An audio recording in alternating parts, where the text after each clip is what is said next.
Gather around, lumberjacks, miners, and hayyers. Hayyers! We're gonna review Villagers.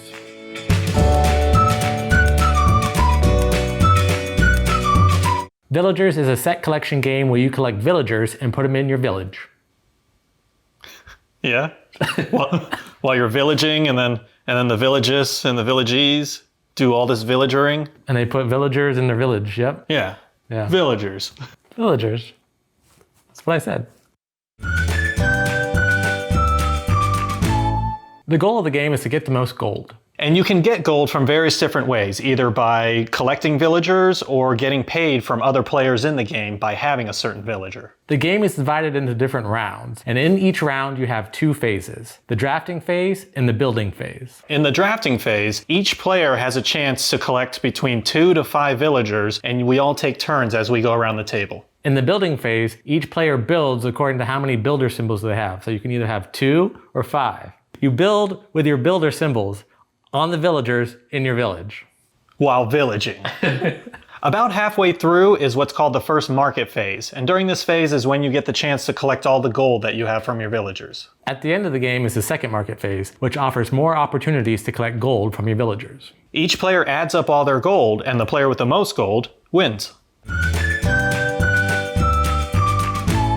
So I first saw this on Kickstarter last year, and when I got it, what really attracted to me was the whole idea of the build trees, or chain building, I guess. So you start off with a little basic character, and then it grows into a more advanced character. Even their video on Kickstarter was just like, you know, I'm a hayer, and I hay. It's like, oh, I'm a blacksmith, and I blacksmith things. So the little cartoon that they had, I enjoyed it. I think the artwork's cute, especially for the style of game that it is. It's not overly complicated, but it's simple enough for you to understand, oh, this is a miner, this is a lumberjack, this is a hayer. These are the villagers that you're putting in your village. I mean, just looking at the box, the artwork is simple yet sophisticated.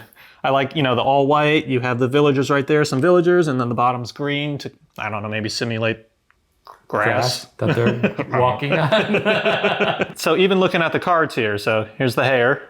Hey. You know, it's white around, you got a lot of colors, so not bad.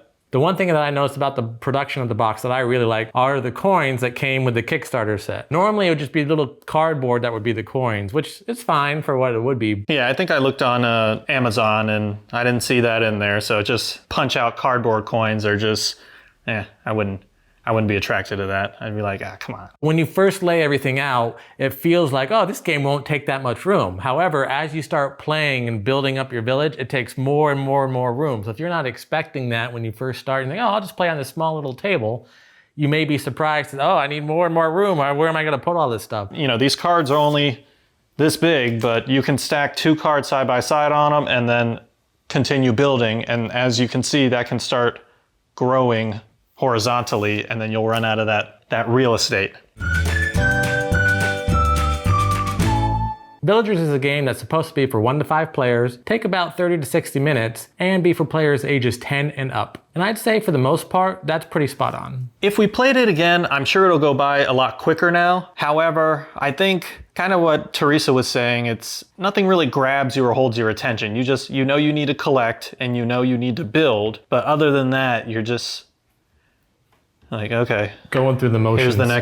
Here's the next. When I was playing the game, I felt like it wasn't going anywhere. You were building and stacking villagers on top of villagers, trying to get points and trying to have the most points at the end. But throughout the whole time, I just felt like it was very repetitive. I knew at the end, if I put this villager on this villager, I'm gonna get more points and maybe I can have the most at the end. But I never felt like during the game, when I did that it was helping me at all throughout the whole process. So I would have several cards in my hand where I'm like, well, I'm just gonna wait till the very last turn to play these because they're not gonna help me until the last turn. You get a base character and then you build it up. And like you said, like the more advanced ones should be able to do something cool or have a greater ability. Yes, to win the game, you need gold. So the higher villagers will have more gold. But other than that, once you get it, you're like, that's a nice 12 gold villager I got there. Now let's take a look at my other guys and see what they need. But it didn't really do anything to help my other villagers, so.